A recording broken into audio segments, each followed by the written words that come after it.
नमस्कार दोस्तों, कैसे हैं आप सभी? आज की हमारी क्लास है टाइगर रिजर्व के बारे में। कि पहले हमने एक क्लास करी थी नेशनल पार्क के बारे में। तो हमने ये सीरीज स्टार्ट की है स्टैटिक जीके के बारे में, जो कि हर एग्जाम में पूछा जाता है, चाहे वो एसएससी का हो, चाहे स्टेट पीसीएस का हो, चाहे किसी भी एग्जाम का हो। ये हमारा बेस बनाता है। तो स्टार्ट करते हैं टाइगर रिजर्व। ठीक है, जिस किसी ने पहली वाली क्लास नहीं देखी है जिसमें हमने कवर किया था नेशनल पार्क, उसको जाके देखिए, उसको बाद इसको देखिए। ठीक है, स्टार्ट करते हैं tiger reserve. Tiger reserve as well as hotspot दोनों को हम कवर करेंगे। ओके, एनपी का मतलब यहाँ पे क्या है, नेशनल पार्क। हमारे इंडिया में कितने नेशनल पार्क हैं? 107। ओके, कितने? 107। अगर हम टीआर की बात करें, टीआर का मतलब यहाँ पे है टाइगर रिजर्व। कितने हैं? 54 नहीं है, 58 है। यहाँ पे 8 कर देना और को काट देंगे, तो टोटल अभी कितने हैं? 58। ये चेंज होते रहते हैं। ठीक है, घट संख्या बढ़ती रहती है। आप करंट अफेयर हम पढ़ते ही होंगे, तो अभी के हिसाब से 58 है। बीएसआर मतलब बायोस्फीयर रिजर्व, कितने? 18। कि ये भी इतने ही है, कितने? 18। तो याद रहेगा नेशनल पार्क कितने? 104, 108, 107। टाइगर रिजर्व कितने? 58। और बीएसआर मतलब कितने? 18। अब इसके मेन ऑब्जेक्टिव क्या क्या होते हैं उनको देखते हैं, पढ़ लेते हैं एक बार। तो save the tiger population, tiger की जनसंख्या को सेव करना, बचाना। Preserve the habitat of tiger, tiger के हैबिटाट को प्रिजर्व करना। जरूरत की चीजें प्रोवाइड कराना, किसको? टाइगर को। ओके, उसके हैबिटाट को प्रिजर्व करना, ये भी एक मेन ऑब्जेक्टिव है। तीसरा मेन ऑब्जेक्टिव क्या है? Maintain ecological balance. ओके, अगर टाइगर नहीं होंगे, जीव जंतु नहीं होंगे, तो हम बैलेंस नहीं बना पाएंगे। तो इनका भी होना बहुत जरूरी है, जैसे कि हमारा। ओके, तो इकोलॉजी बैलेंस बनाने के लिए भी एक मेन ऑब्जेक्टिव है। इकोलॉजिकल क्या होता है? तो ये आपने पढ़ा होगा इन्वायरमेंट में। ठीक है, कहाँ पढ़ा होगा? इन्वायरमेंट में। अब पढ़ते हैं राष्ट्रीय बाघ संरक्षण अधिनियम कब आया? 1972 में। राष्ट्रीय बाघ संरक्षण अधिनियम कब आया? 1972 में। और ये शुरू कब हुआ? 1 अप्रैल 1973 को। ठीक है, 1 अप्रैल 1973 को शुरू किया गया। तब उसमें 9 बाघ थे। केवल कितने बाघ थे? 9। तो पूछ सकते हैं 1973 में जब बाघ टाइगर प्रोजेक्ट शुरू किया गया था, उस समय कितने बाघ थे, कितने टाइगर थे? तो 9। कितने? 9, 9। ओके, उस समय की पीएम कौन थी? तो वो इंदिरा गांधी थी। ओके, उन्हीं के द्वारा स्थापना हुई थी, किसकी? टाइगर रिजर्व की, प्रोजेक्ट टाइगर की। ओके, किसके द्वारा? इंदिरा गांधी के द्वारा, सभी को पता है। ठीक है, अब भारत में विश्व के 80% बाघ रहते हैं। अभी की हम बात करें तो अब कितने परसेंट रहते हैं? 80%। किसके? विश्व के। Okay, NTCA national tiger conservation act कब आया? 1972। यही मैंने बोला ना, अधिनियम कब आया? 1972। अगर हम बात करें एनटीसीए, ये भी एनटीसीए मतलब यहाँ पे अलग है। यहाँ पे है tiger, national tiger conservation authority. Authority कब बना? 2005 में। ओके, तो ध्यान रहे, एनटीसीए तो दोनों एक से ही है, लेकिन यहाँ इसका मतलब है एक्ट और यहाँ पे इसका मतलब है अथॉरिटी। जब एक्ट की बात करें तो कब बताना? 1972। अगर अथॉरिटी की बात करें तो बताना आपको 2005। ओके, समझ में आ गया? आगे बढ़ते हैं। इंटरनेशनल बिग कैट अलायंस, ठीक, इसके बारे में थोड़ा पढ़ लेते हैं। एक बहुउद्देशीय बहु एजेंसी गठबंधन है, क्या? बिग कैट अलायंस, जिसका उद्देश्य है 7 बिग कैट और उनके आवासों का संरक्षण करना। ठीक है, 7 बिग कैट कितनी? 7। 7 कौन कौन सी है? आगे बढ़ेंगे। और उनके आवासों को संरक्षण करना, उनके हैबिटाट को संरक्षण करना, बचाव करना। ठीक है, यह विचार पहली बार भारत के प्रधानमंत्री द्वारा 2019 में प्रस्तावित किया गया। अब बताओ 2019 के कौन है पीएम? आपको पता होगा, जो कि 2014 से चले आ रहे हैं और आज भी हैं। ठीक, 50वीं वर्षगांठ पर अप्रैल 2023 में लॉन्च किया गया। कब लॉन्च किया गया? 2023 में, 50वीं वर्षगांठ पर। ओके, अब 7 कैट कौन सी में पढ़ लेते हैं। तो जैसे पहला टाइगर, दूसरा लॉयन, तीसरा लेपर्ड, और चौथा स्नो लेपर्ड, पांचवा चीता, छठवां जैगुआर और प्यूमा। ठीक है, ये 5 कैट ऐसी हैं जो हमारे भारत में पाई जाती है। ये 5, ठीक, जिनके ऊपर सर्कल हो रखा है इतना बड़ा। कौन कौन सी? Tiger, lion, leopard, snow leopard और चीता। दो नहीं पाई जाती, वो कौन कौन सी? एक जैगुआर और एक प्यूमा। जैगुआर आपने गाड़ी भी सुनी होगी, तो जेपीसी याद रख लो, जैगुआर और प्यूमा हमारे देश में नहीं पाई जाती। ओके, हिंदी में देख सकते हैं बाघ, शेर, तेंदुआ, हिम तेंदुआ, चीता, जैगुआर, प्यूमा। ओके, भारत में कितनी पाई जाती है? 5। दो को इसके ऊपर दो, दो कौन कौन सी? जैगुआर और प्यूमा। ठीक है, टोटल कितनी होती है? 7। सही में आ गया? देखो यहाँ नीचे लिखा भी है, इसमें से 5 भारत में पाई जाती हैं। कौन कौन सी? बाघ, शेर, तेंदुआ, हिम तेंदुआ और चीता। ओके, आगे बढ़ते हैं। उत्तराखंड का जिम कॉर्बेट नेशनल पार्क पहला टाइगर रिजर्व बना। ठीक है, पहला टाइगर रिजर्व बना। तो क्वेश्चन आएगा, इंडिया में सबसे पहला टाइगर रिजर्व कौन सा बना? तो आपको बताना है, क्या बताना है? Jim Corbett national park. Okay, अब ये मत कहना यहाँ पर पार्क की बात हो रही है और आप बात कर रहे हैं टाइगर रिजर्व की। ठीक है, तो नेशनल पार्क को ही टाइगर रिजर्व घोषित किया गया है। ठीक है, तो उत्तराखंड का पहला कौन सा? Jim Corbett national park. Okay, just a minute.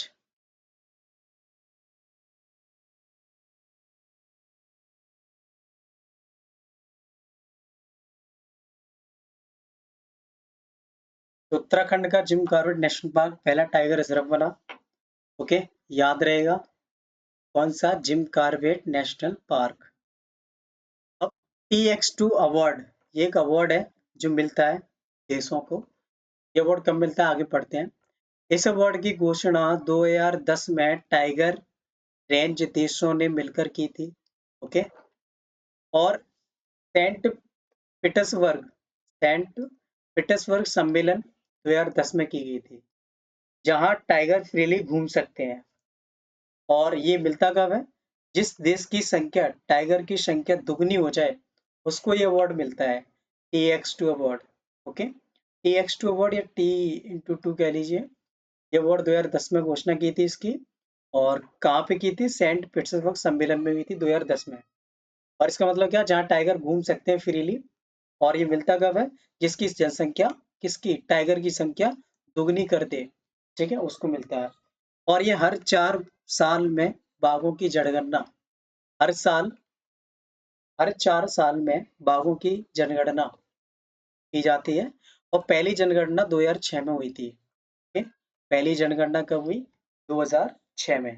ठीक, टाइगर रेंज के देशों की संख्या 13 है। ठीक है, टाइगर के बारे में सोचने वाले या उस रेंज में आने वाले कितने देश हैं? तो 13 हैं।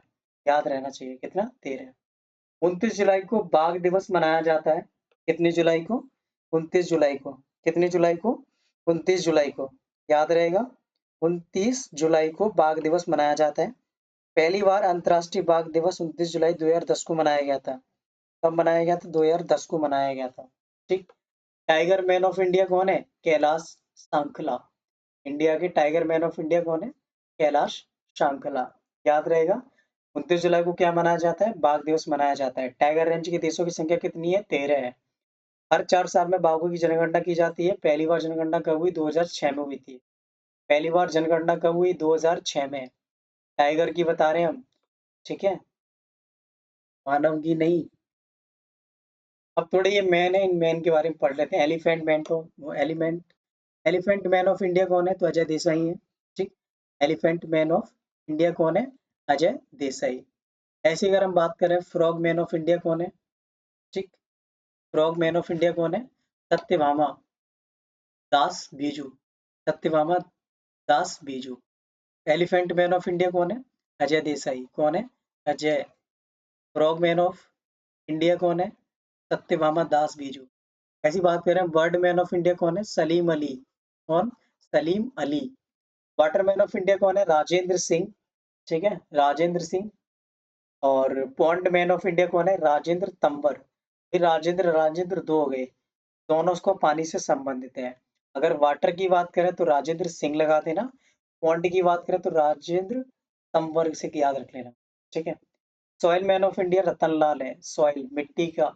ठीक है, तो रतन लाल है। फॉरेस्ट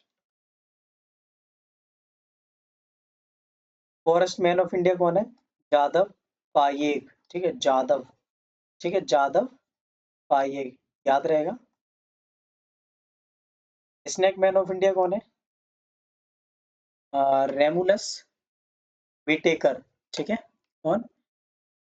रोमुलस विटेकर, ये कौन है? Snake man of India. Okay, याद हो जाएंगे सारे, ठीक। आगे बढ़ते हैं, अब पढ़ते हैं state wise tiger reserve part 1, ठीक। स्टेट वाइज टाइगर रिजर्व के बारे में पढ़ते हैं। आंध्र प्रदेश सबसे पहले आता है, आंध्र प्रदेश। आंध्र प्रदेश में कौन कौन सी टाइगर रिजर्व है? तो नागार्जुन सागर, ठीक, नागार्जुन सागर और श्रीशैलम, ठीक, ये भारत का सबसे बड़ा टाइगर रिजर्व है। कौन सा? नागार्जुन सागर, ठीक, और श्रीशैलम आंध्र प्रदेश में पाए जाते हैं, मिलते हैं, स्थापित है, कुछ भी रख लो। नागार्जुन सागर श्रीशैलम कहाँ पे? आंध्र प्रदेश में है। अगर हम बात करें अरुणाचल प्रदेश में, तो ये कहाँ पे, कौन पे? नामदफा, विश्व का सबसे ऊंचा है ये, क्या? नामदफा, ये हमने नेशनल पार्क में पढ़ा था अरुणाचल प्रदेश में, याद आ रहा है? तो वही है ये। तो वहां से कुछ चीजें आपको यहाँ थोड़ी मिल जाएंगी, तो थोड़ा आसान हो जाएगा। नामदफा विश्व का सबसे ऊंचा, कामलांग ये भी कहाँ पड़ता है? अरुणाचल प्रदेश में। पक्के ये भी कहाँ पड़ता है? अरुणाचल प्रदेश में। पक्के, कामलांग, नामदफा कहाँ मिलते हैं? अरुणाचल प्रदेश में। नामदफा, कामलांग और पक्के कहाँ मिलते हैं? अरुणाचल प्रदेश में। असम में अगर पाए जाते हैं तो कौन कौन से हैं? वो है मानस, नामेरी, नातेरी, मैंने आपको याद कराया था। मानस, नामेरी, औरंग और काजीरंगा, ये कहाँ मिलते हैं? असम में मिलते हैं, ठीक है। ये टाइगर रिजर्व कहाँ मिलते हैं? असम में। कौन कौन से? मानस, नामेरी, औरंग, काजीरंगा। मानस, नामेरी, औरंग, काजीरंगा कहाँ पे? असम में पाए जाते हैं। ये भी याद रखना, ऐसा नहीं आपने ये टाइगर रिजर्व याद रख लिया, स्टेट ही भूल गए, तो भी कोई फायदा नहीं है, ठीक है। दोनों चीज याद रखनी पड़ेगी, स्टेट प्लस टाइगर रिजर्व। तो मानस, नामेरी, औरंग, काजीरंगा कहाँ पड़ते हैं? असम में। बिहार में एक ही पड़ता है, वाल्मीकि, ये शायद नेशनल पार्क में बताया था आपको। बिहार में एक ही पड़ता है, वाल्मीकि। छत्तीसगढ़ में कौन कौन से? उदंत सीता नदी, ठीक, उदंती सीता नदी। दूसरा अचानक मार, तीसरा इंद्रावती, चौथा गुरु घासीदास, दामोर पिंगला, ये कहाँ पड़ते हैं? छत्तीसगढ़ में। ओके, याद हो जाएंगे। उदंती सीता नदी, अचानक मार, इंद्रावती, गुरु घासीदास, दामोर पिंगला, याद रहेगा। झारखंड में पलामू, कौन से? पलामू, झारखंड में पलामू। जेपीसी याद रख लो, झारखंड पलामू, झारखंड पलामू। छत्तीसगढ़ का जरा ये अच्छे से याद रखना, ये थोड़े अलग लग रहे हैं आपको। उदंती सीता नदी, अचानक मार, इंद्रावती, गुरु घासीदास और तामोर पिंगला। इंद्रावती और गुरु घासीदास आपने नेशनल पार्क में पढ़ा था, तो यहाँ भी पढ़ने को मिल जाएगा, लेकिन ये देख लेना, उदंती सीता नदी, अचानक मार और तमोर पिंगला। ओके, आगे बढ़ते हैं, क्लियर है यहाँ तक? कर्नाटक में कौन कौन से हैं? तो कर्नाटक में फिर से वही आगे जो आपने पढ़ा था, बांदीपुर, ठीक है, बांदीपुर, भद्रा, दांडेली, अंसी, ठीक है, अंसी हमने पढ़ा था। नागरहोल याद करो, बिलिगिरी रंगनाथ मंदिर, ये कहाँ है? कर्नाटका में। ओके, बिलिगिरी रंगनाथ मंदिर, नागरहोल, बांदीपुर, भद्रा, दांडेली, अंसी। ओके, ये कहाँ पड़ते हैं? कर्नाटका में। कहाँ पे? कर्नाटक में, कर्नाटक में, कर्नाटक में। बांदीपुर, भद्रा, दांडेली, अंसी, नागरहोल, बिलगिरी, रंगनाथ मंदिर। ओके, केरला में पेरियार, कौन सा? पेरियार, परम्बिकुलम, ठीक है, परम्बिकुलम, याद रहेगा, केरल में पढ़ते हैं ये। पेरियार, परम्बिकुलम। ओके, दोनों याद रखने हैं आपको, पेरियार, परम्बिकुलम, ठीक है। महाराष्ट्र में अगर बात करें, मेलाघाट, मेलाघाट, तड़ोबा, अंधारी, ठीक है, सह्याद्री, नवेगांव, नागजीरा, पेंचबूर, जो कि सबसे छोटा है। तो सबसे बड़ा कौन सा था? आपको पता था, नामदफा। वो ऊंचा था, सॉरी, सबसे ऊंचा कौन सा था? नामदफा। पेंचबूर सबसे छोटा है। सह्याद्री, नवेगांव, नागजीरा, ठीक है, याद रखना। बेलघाट, तड़ोबा, तड़ोबांधारी, सह्याद्री, नवेगांव, नागजीरा और पेंचबूर कहाँ पे? महाराष्ट्र में। ओके, मिजोरम, मिजोरम में एक ही पड़ता है, डंपा, ठीक है, डंपा याद रखना, डंपा कहाँ पड़ता है? मिजोरम में पड़ता है, ठीक है। मिजोरम में पड़ता है क्या, ढम्पा। उड़ीसा में वही कौन से जो हमने नेशनल पार्क में पढ़े थे, सिमलीपाल, ये वही वाला है। और सतकोसिया, याद आ रहा है, सिमलीपाल और सतकोसिया, ये कहाँ पड़ते हैं, उड़ीसा में। सिमलीपाल, सतकोसिया, सिमलीपाल, सतकोसिया, याद हो गए, यहाँ तक क्लियर है। आगे बढ़े। अब पढ़ते हैं मध्य प्रदेश में। आपने पहली बार पढ़ा था कि सबसे ज्यादा नेशनल पार्क कहाँ पाए जाते हैं, तो वो आपके मध्य प्रदेश में ही थे। ठीक है, कहाँ मिलते हैं सबसे ज्यादा नेशनल पार्क, तो मध्य प्रदेश में, याद रहेगा। ऐसे हम यहाँ पे पढ़ते हैं टाइगर रिजर्व के बारे में। कान्हा, ठीक है, यहाँ पे मस्कोट बुरी सिंह बारहसिंगा पाया जाता है, कहाँ पे, कान्हा में। ठीक है, कान्हा, कान्हा, कान्हा। पेंच, ये भी कहाँ पड़ता है, मध्य प्रदेश में। बांधवगढ़, बांधवगढ़, अच्छा ये क्या लिखा हुआ, 2020 दिसंबर में पहली बार हॉट एयर बलून, ये क्या चीज है। तो यहाँ पे सफारी की जाती थी, जो घूमने के लिए पहली बार हॉट एयर बलून का इस्तेमाल किया गया, कब, 2020 दिसंबर 2020 में हॉट एयर बलून का इस्तेमाल किया गया है सफारी करने के लिए। ओके, कहाँ पे, बांधवगढ़ में। तो किसमें, बांधवगढ़ में, याद रहना चाहिए। पन्ना, सतपुड़ा, संजय डुगरी, ये कहाँ पड़ते हैं, ये भी मध्य प्रदेश में। पन्ना, सतपुड़ी, सतपुड़ा और ये संजय डुगरी कहाँ पड़ते हैं, मध्य प्रदेश में। अगर हम बात करें माधव राष्ट्रीय उद्यान टाइगर रिजर्व, ये भी मध्य प्रदेश में। अच्छा, बांधव से माधव दोनों याद रखना, बांधव माधव, ठीक है, बांधव माधव, ये कहाँ पड़ते हैं, मध्य प्रदेश में। वीरांगना दुर्गावती टाइगर रिजर्व, ये भी कहाँ, मध्य प्रदेश में। वीरांगना बाई आपने सुना होगा, ऐसे वीरांगना दुर्गावती टाइगर रिजर्व कहाँ पड़ता है, मध्य प्रदेश में, एमपी में। वीरांगना दुर्गावती टाइगर रिजर्व कहाँ, मध्य प्रदेश में। राजस्थान में कौन कौन से हैं, रणथंभौर, ये आपने स्टेज में पढ़ा होगा खूब दबा के, है सरिस्का, जरा खिसकना ऐसे करके, रणथंभौर, सरिस्का, मुकुंदराय हिल्स, ओके, रामगढ़ विषधारी वन्यजीव अभ्यारण्य, ये भी कहाँ, राजस्थान में। धौलपुर करौली टाइगर रिजर्व, ठीक है, धौलपुर भी सुना होगा, करौली भी आपने सुना होगा, राजस्थान करौली लोग जाते हैं, ऐसे करके याद रख लो। धौलपुर करौली टाइगर रिजर्व कहाँ पड़ता है, राजस्थान में। रणथंभौर आपने स्ट्रीम पढ़ा होगा, राजस्थान में। सरिस्का, ये भी राजस्थान में। मुकुंदरा हिल्स, मुकुंदरा हिल्स राजस्थान में, ओके। रामगढ़ विषधारी वन्यजीव अभ्यारण्य, ये भी कहाँ पड़ता है, राजस्थान में। ओके, सारे याद रहेंगे, ठीक है। इस क्लास को 2x स्पीड पे लगा के सुन लेना और रिवीजन हो जाएगा आपका। उत्तराखंड में कौन कौन से हैं, कार्बेट, रामगंगा, राजाजी टाइगर रिजर्व, ये भी कहाँ, उत्तराखंड में है। ये आपने नेशनल पार्क में पढ़ा था, राजाजी नेशनल पार्क, ठीक है। ऐसी कार्बेट, रामगंगा, ये कहाँ पड़ता है, उत्तराखंड में। राजाजी है टाइगर रिजर्व, ये भी कहाँ पड़ता है, उत्तराखंड में, याद रहेगा। Uttarakhand, Corbett, Ramganga, Rajaji tiger reserve, okay. अच्छा, हॉट एयर बलून का इस्तेमाल 2020 दिसंबर कहाँ पे किया गया, तो बांधवगढ़ में।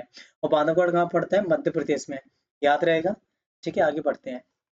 वेस्ट बंगाल में कौन कौन से हैं? सुंदरवन और बुक्सा, ठीक, बुक्सा एक जनजाति भी होती है, ठीक। सुंदरवन, ये दोनों कहाँ पड़ते हैं, पश्चिम बंगाल में, ठीक, वेस्ट बंगाल, पश्चिम बंगाल में सुंदरवन बुक्सा, सुंदरवन बुक्सा, सुंदरवन बुक्सा।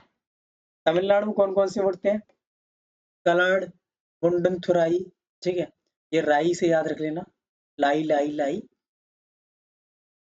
कलाकड़, मुंथुनथुराई, मुंथुन, मुंडनथुराई, अन्नामलाई, मुदुमलाई, सत्यमंगलम, सिरविल्लीपुथुर, ठीक है, मेघामलाई, ये मलाई शब्द से याद रख लो भाई, तमिलनाडु में पड़ता है, ठीक है, याद रहेगा। एक बार फिर से पढ़ लेते हैं। कलाकड़, मुंडनथुराई, अन्नामलाई, मुदुमलाई, सत्यमंगलम, तिरुविल्लीपुथुर, मेघामलाई, ये कहाँ पढ़ते हैं, तमिलनाडु में। तेलंगाना में दो पढ़ते हैं, कावल और अमराबाद, ठीक है, कावल और अमराबाद, ये कहाँ पे, तेलंगाना में।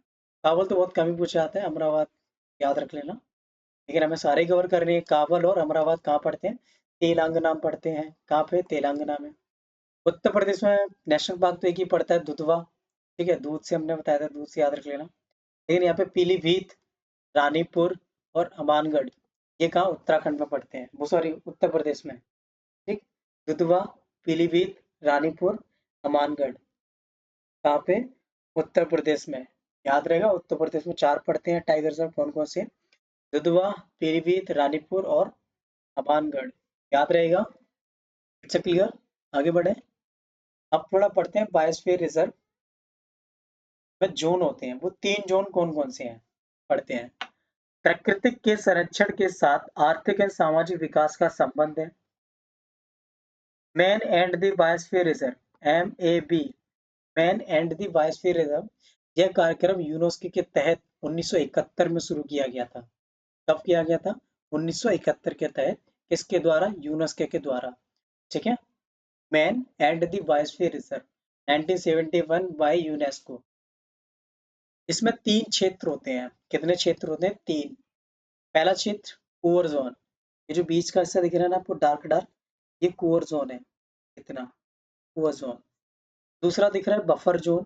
ठीक, कौन सा? Buffer zone. और तीसरा दिख रहा है ट्रांजिशन जोन।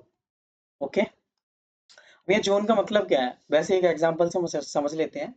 जैसे आपको थोड़ा बहुत, जैसे मान लो कोई पशु चराने जाता है, ठीक है, घास फूस काटने जाता है, तो वो ट्रांजिशन जोन में जा सकता है। ठीक है। अगर किसी को एजुकेशन मामले में रिसर्च करनी किसी चीज के बारे में, ठीक है, तो बफर जोन में जा सकता है। कोर जोन में कुछ भी अलाउ नहीं होता, आप वहाँ कुछ नहीं कर सकते। वहाँ जाओगे तो तुम निपट के आ जाओगे। ठीक है, तो कोर जोन में कुछ नहीं होता। बफर जोन में रिसर्च विसर्च कर सकते हैं, मेडिकल से लेके, ठीक है, साइंस से लेके, किसी भी लेके। और ट्रांजिशन में आप घूम सकते हैं, देख सकते हैं, कुछ चीजें आप काम कर सकते हैं। तो बायोस्फीयर ट्रांजिशन जोन, तो जोन कितने होते हैं? 3। कब से स्टार्ट हुआ? 1971। किसके द्वारा? यूनेस्को के द्वारा। और नाम क्या था? Main and the biosphere reserve, biosphere. ठीक है। इसमें 3 क्षेत्र होते हैं। क्लियर हो गया इतना? आगे बढ़ते हैं। महत्वपूर्ण तथ्य। पहला बायोस्फीयर रिजर्व 1986 नीलगिरी बना। ओके। 1986 में पहला बायोस्फीयर रिजर्व नीलगिरी। कहीं वो तो नहीं आता ना टाइगर रिजर्व, वो अलग सीन है। ये हम बायोस्फीयर रिजर्व की बात कर रहे हैं। किसकी बात कर रहे हैं? Biosphere reserve 1986। ओके। नीलगिरी बनाता है। नीलगिरी कहाँ पड़ता है? आप मुझे कमेंट में लिख के बताएं। नीलगिरी। सबसे बड़ा बायोस्फीयर रिजर्व कौन सा है? कच्छ। ठीक है, कौन सा है? कच्छ बायोस्फीयर रिजर्व है, जिसका साइज 12,454 किलोमीटर स्क्वायर। यहाँ पे वाइल्ड लास, जंगली गधा पाया जाता है। सबसे छोटा बायोस्फीयर रिजर्व डिब्रूगढ़ है। कहाँ पे? डिब्रूगढ़। डिब्रूगढ़ कहाँ पड़ता है? ये भी आप मुझे कमेंट सेक्शन में लिख के बताएं। ओके। डिब्रूगढ़ कहाँ पड़ता है और सबसे छोटा है ये? सबसे बड़ा कौन सा है? Kutch biosphere reserve. कच्छ आपने सुना होगा, कच्छ की खाड़ी, ये सब कहाँ? गुजरात की साइड में पड़ते हैं, तो ये गुजरात। पहला बायोस्फीयर रिजर्व 1986 में बना। और कौन सा बना? नीलगिरी, याद रहेगा। पहला समुद्री जीवमंडल रिजर्व कौन सा? Mannar biosphere reserve, Tamil Nadu. मन्नार कहाँ पड़ता है? ये मैंने प्रीवियस सेशन में ही बताया था, एक बार फिर से वो आप मुझे लिख के बताएंगे। 3 के जवाब देने हैं। नीलगिरी कहाँ पड़ता है? नीलगिरी कहाँ पड़ता है? और डिब्रूगढ़ कहाँ पड़ता है? और मन्नार कहाँ पड़ता है? ठीक है, कमेंट सेक्शन में लिख के बताएं। अच्छा, ये तो लिखा ही है तमिलनाडु में पड़ता है। डिब्रूगढ़ का बताना, 2 का बताना, डिब्रूगढ़ और नीलगिरी। ओके। तो 1986 में नीलगिरी जैवमंडल आरक्षित क्षेत्र, तमिलनाडु, केरला, कर्नाटका। 3 राज्य कवर होते हैं, कर्नाटका, केरला और तमिलनाडु। ओके। नीलगिरी की पहाड़ियां भी आपने सुनी होंगी, जियोग्राफी में पढ़ते होंगे। Nanda Devi national park biosphere reserve, ये कहाँ? उत्तराखंड में पड़ता है, ये भी हमने खूब पढ़ा। मन्नार की खाड़ी तमिलनाडु, ये भी हमने खूब पढ़ा। नोकरेक, ये कहाँ पड़ता है? असम, मेघालय में। असम निकल गया गलती से, मेघालय में पड़ता है। ओके। नोकरेक कहाँ पड़ता है? मेघालय में पड़ता है। नोकरेक, नेकरोक, नेकरो, ऐसे नोकरेक से याद रख लो। मेघालय। सुंदरवन, सुंदर कहाँ होता है? पश्चिम बंगाल, बंगाल सुंदर है, या बंगला सुंदर है, ऐसे करके याद रख लो। तो याद रखना है भाई, पेपर में टिक करना है बस। ठीक है। तो सुंदरवन कहाँ पड़ता है? पश्चिम बंगाल में पड़ता है। मानस कहाँ पड़ता है? असम। मानस कहाँ पड़ता है? असम में पड़ता है। सिमलीपाल उड़ीसा बता रखा है भाई, कितनी बार बताया। दियांग दिवांग कहाँ? अरुणाचल प्रदेश में पड़ता है। ठीक है। दियांग दिवांग कहाँ? अरुणाचल प्रदेश। आंध्र प्रदेश नहीं है, अरुणाचल प्रदेश, अरुणाचल प्रदेश, अरुणाचल प्रदेश। पंचमढ़ी बायोस्फीयर रिजर्व कहाँ पड़ता है? मध्य प्रदेश में। ये आपको भी बताया। पंचमढ़ी कहाँ पड़ता है? मध्य प्रदेश में। दियांग दिवांग अरुणाचल प्रदेश में। सिमलीपाल उड़ीसा में। मानस असम पश्चिम बंगाल में। सुंदरवन नोकरे कहाँ पड़ता है? मेघालय में। मन्नार की खाड़ी तमिलनाडु में। नंदा देवी उत्तराखंड में पड़ता है। और 1986 में नीलगिरी जैवमंडल आरक्षित क्षेत्र, जो कि 3 राज्य कवर करता है, तमिलनाडु, केरला, कर्नाटका। ओके। तमिलनाडु, केरला, कर्नाटका, तमिलनाडु, केरला, कर्नाटका। सबसे पहला बायोस्फीयर रिजर्व कौन सा बना था? नीलगिरी, जो कि तमिलनाडु में पड़ता है। सुन लो भाई, यहीं से कवर हो गया होगा, नीलगिरी, केरला, तमिलनाडु। ठीक। सबसे बड़ा बायोस्फीयर रिजर्व कच्छ का, जो कि गुजरात में पड़ता है, इसका साइज 12,454 है। साइज वाइज याद रखने की जरूरत नहीं है, आप बस इतना सा याद रखो। सबसे बड़ा बायोस्फीयर रिजर्व कहाँ है? कच्छ में पड़ता है। और इसमें क्या पड़ता है? वाइल्ड आस, ठीक है, जंगली गधा। सबसे छोटा वो डिब्रूगढ़ है, ठीक है। डिब्रूगढ़ कहाँ पड़ता है, आप ये बताना आंसर कमेंट में। पहला समुद्री जीव मंडल कहाँ पड़ता है? Mannar biosphere reserve, Tamil Nadu. Okay, पहला समुद्री जीव मंडल रिजर्व कहाँ पड़ता है? Mannar biosphere reserve. अचानक मार Amarkantak biosphere reserve, MP Chhattisgarh. Amarkantak की पहाड़ी आपने सुनी होगी, ठीक। ऐसे ही आप यहाँ एमपी और छत्तीसगढ़ याद रख सकते हैं। कच्छ का रण जंगली गधे कहाँ? गुजरात में। ये अभी तो पीछे कवर किया था ना, वही वाला आ गया। कोल्ड डेजर्ट ये भी हिमाचल प्रदेश में। ठंडा सबसे ज्यादा ठंडा कहाँ पाया जाता है? हिमालय में। हिमालय कहाँ है? हिमाचल प्रदेश में। ऐसे करके याद रख लो। कंचनजंगा सिक्किम। तो अगस्त्यमलाई बायोस्फीयर रिजर्व कहाँ पड़ता है? केरल और तमिलनाडु। अगस्त्यमलाई, मलाई शब्द मैंने बताया था, कहाँ पड़ता है? तमिलनाडु में। बड़ा निकोबार जैव मंडल आरक्षित क्षेत्र कहाँ? अंडमान एंड निकोबार, ठीक है। बड़ा निकोबार से याद रख लो, अंडमान एंड निकोबार, निकोबार निकोबार याद रहेगा। डिब्रू शिखोवा असम, लो भाई, वो भी जो कमेंट में पूछ रहा था उसका भी आंसर आ गया। डिब्रू शिखोवा कहाँ पड़ता है? असम में पड़ता है, ठीक है। डिब्रूगढ़ वो पत लिखा था ना, तो कहाँ पड़ता है? असम में पड़ता है, तो यहाँ असम। शेषचलम पहाड़ियाँ आंध्र प्रदेश में पड़ती हैं, ठीक है। शेषचलम पहाड़ियाँ आंध्र प्रदेश में। पन्ना, पन्ना कहाँ पड़ता है? एमपी में। ये तुमने वही पढ़ रहे हैं, रिपीटेशन वाले हैं सारे के सारे, आप अच्छे से पढ़ सकते हैं। पन्ना कहाँ पड़ता है? एमपी में। शेषाचलम कहाँ पड़ता है? आंध्र प्रदेश में। डिब्रू शिखोवा कहाँ पड़ता है? असम में, ठीक है। चीजें बार बार पढ़ने से याद होती हैं, आप बार बार पढ़ते रहिए तो चीजें कब तक याद नहीं होंगी। तुम भी देखते हो और हम भी देखते हैं, ठीक है। इसके लिए रिवीजन करते रहिए, ये चीजें याद होती हैं। आगे बढ़ते हैं। Hotspot of biosphere biodiversity. Hotspot क्या होता है? तो फौना और पेड़ दोनों को मिला के, यानी फौना और फ्लोरा, जीव और जंतु, पेड़ मिला के, दोनों को मिला के हॉटस्पॉट कहते हैं, ठीक है। और ये सिर्फ ट्रॉपिकल रीजन में पाए जाते हैं। अब ट्रॉपिकल क्या होता है? तो आप जियोग्राफी पढ़ते होंगे, ठीक है। जियोग्राफी जैसे पृथ्वी में, और ये काल्पनिक 3 लाइन होती है ऐसे करके, एक दूसरी इक्वेटर, और तीसरी कौन सी होती है?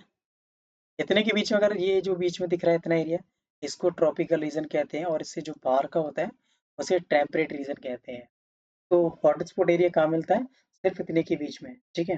कर्क रेखा एंड मकर रेखा के बीच में, ठीक है, याद रहेगा। तो हॉटस्पॉट किसको कहते हैं? फौना एंड फ्लोरा को मिला के, हिंदी में बोले तो जीव जंतु और पेड़ को मिला के। अब कौन कौन से वो क्षेत्र है जहाँ पे हॉटस्पॉट एरिया है? हिमालय क्षेत्र में, Bhutan, Nepal, north and south, ऐसे करके याद रखो, नॉर्थ साउथ में भूटान और नेपाल। पश्चिम एंड पूर्वी घाट, यानी पश्चिम घाट जैसे महाराष्ट्र, कर्नाटका, केरल एंड तमिलनाडु, ये हॉटस्पॉट एरिया, क्योंकि ये तटीय रीजन वाले एरिया है, तो यहाँ पे हॉटस्पॉट ज्यादा रहता है। इंडो वर्मा रीजन, इसमें पूरी बांग्लादेश एंड मलेशिया तक फैला हुआ है। इंडो वर्मा रीजन, वर्मा आप पता ही हो किसको किसको कहते थे? वर्मा, अगर आपने हिस्ट्री में पढ़ा हो तो, ठीक है। म्यांमार को कहते थे। इसमें पूरी बांग्लादेश से मलेशिया तक फैला हुआ है। सुंदरवन क्षेत्र, इसके अंदर आइसलैंड आता है, ठीक है। तो ये 4 क्षेत्र हैं जो हॉटस्पॉट एरिया है। हिमालय, पश्चिम पूर्वी घाट, इंडो वर्मा एंड सुंदरवन, चारों याद होने चाहिए।